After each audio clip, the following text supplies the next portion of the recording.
Merci, Monsieur le Président. Il s'agit de supprimer à l'alinéa 4 de l'article 1er les mots « ainsi que les lieux de réunion ». Alors pourquoi cet amendement ? Parce que l'alinéa 4 vise à réglementer l'ouverture au public de certains établissements et lieux de réunion, à l'exception des locaux à l'usage d'habitation. On nous dit que l'état d'urgence sanitaire prend fin début juin. En réalité, il sera toujours loisible au Gouvernement de fermer des lieux de réunion qui sont, je vous le rappelle, des symboles de démocratie, que ce soit des lieux de réunion dans des ERP, dans des établissements recevant du public ou plus largement des lieux de réunion pour les associations. Ce sont donc des lieux qui sont effectivement symbole de démocratie, de rassemblement et d'échange. Or, vous le savez, le mois de juin sera une période de campagne électorale.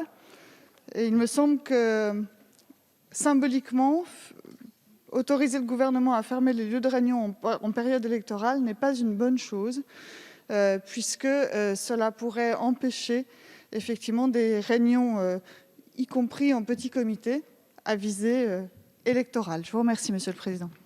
Oui, merci, Monsieur le Président. C'est un amendement de précision, puisqu'il serait important d'indiquer que les établissements recevant du public qui sont visés à cet alinéa 4 de l'article 1er puissent recevoir des directives relatives à leur réouverture 15 jours au moins avant celle-ci. En effet, on l'a constaté depuis de nombreux mois maintenant, à l'occasion des différentes phases de la crise sanitaire, les ouvertures et fermetures intempestives et successives des établissements recevant du public ont plongé, on parlait à l'instant évidemment des discothèques, pour ces discothèques, pour ces derniers, pas de réouverture malheureusement, mais ont plongé les professionnels de la restauration ou de la culture et de nombreux autres secteurs dans un très grand embarras.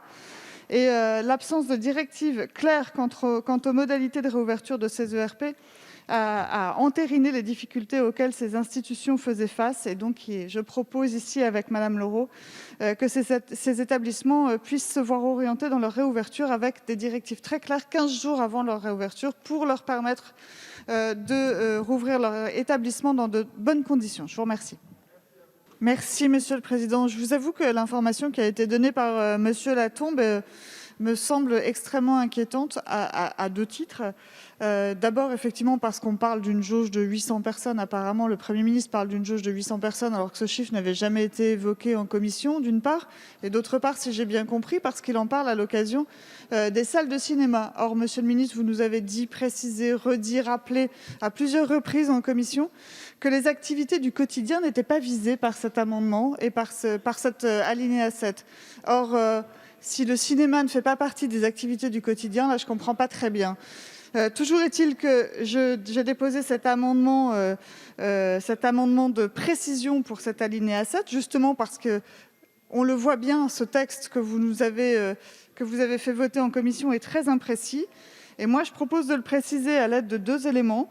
D'abord, il me semble que la notion de grand rassemblement doit être appréciée par le représentant de l'État dans les départements, afin de pouvoir territorialiser au maximum les décisions qui seront prises, et évidemment en concertation avec le maire, puisque qui mieux que le maire d'une commune connaît son terrain. Et puis le deuxième élément est tout à fait objectif et matériel, puisqu'il s'agit d'apprécier la notion de grand rassemblement en fonction de la taille du lieu, de l'établissement ou de l'événement, de la densité de population, et en ça je rejoins tout à fait ce que vient de dire M. Gosselin, donc en fonction de la densité de population attendue et évidemment de la situation sanitaire locale. Il me semble qu'avec ces précisions, l'alinéa 7 de votre texte pourrait être acceptable.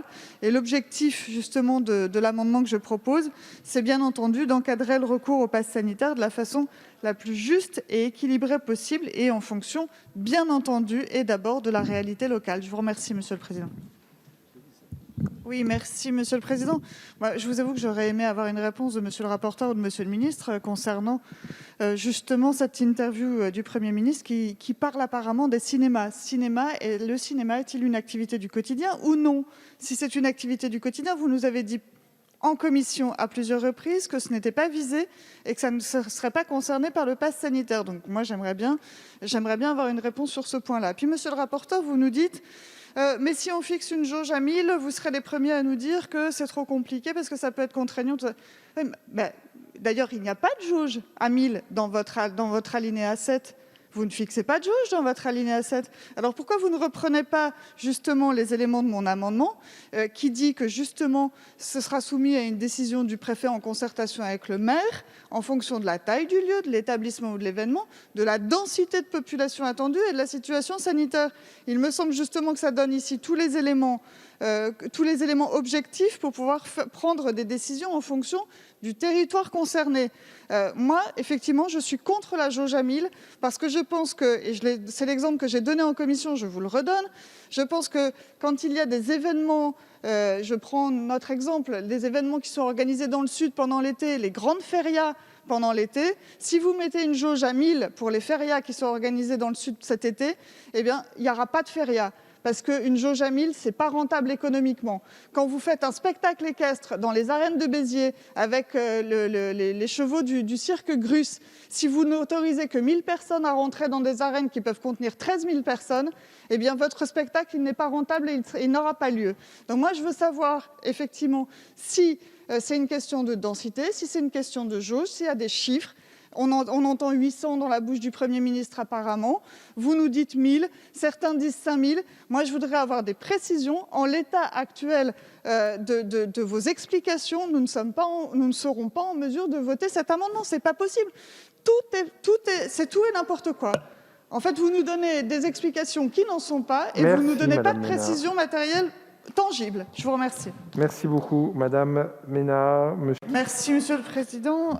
C'est un amendement de précision, toujours sur cet alinéa 7 qui concerne le pass sanitaire, afin que soit précisé explicitement que les activités dites du quotidien ne sont pas concernées par le pass sanitaire. En effet, il me semble que cette précision est indispensable. Le pass sanitaire ne doit pas contrevenir abusivement à la vie normale des Français. Et puis, Monsieur le ministre, vous l'avez répété tellement de fois que ça va mieux en le disant, mais ça va mieux en l'écrivant, surtout dans la loi.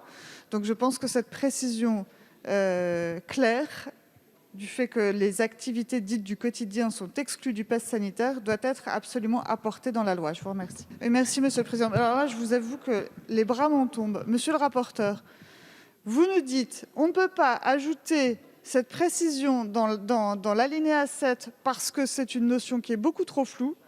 Donc les activités du quotidien, c'est une notion trop floue. Mais vous dites mais néanmoins, ne vous inquiétez pas parce que c'est satisfait. Alors là, sincèrement, je ne comprends pas. Comment une notion qui est trop floue peut-elle être satisfaite? Et puis, pardonnez-moi, mais Monsieur le ministre, en commission, vous nous l'avez répété, et encore aujourd'hui, depuis le début de cette discussion, vous nous répétez systématiquement, vous venez de le faire à l'occasion des amendements qui viennent d'être examinés sur les boîtes de nuit, vous nous avez dit à chaque fois, c'est l'expression que vous utilisez, que vous ne souhaitez pas que le pass sanitaire puisse être appliqué aux activités du quotidien. Mais si c'est l'expression que vous utilisez à chaque fois, je ne vois pas très bien pourquoi. Et alors, si c'est une expression trop floue, alors pardonnez-moi, mais utilisez une autre expression dans cet hémicycle. Et je ne comprends pas qu'une expression que vous utilisez pour qualifier une activité qui pourrait ou non être soumise au pass sanitaire ne peut pas être utilisée à son tour dans la loi pour la préciser. Je vous remercie. Merci, Monsieur le Président. C'est un amendement de précision et non pas un amendement de repli comme indiqué.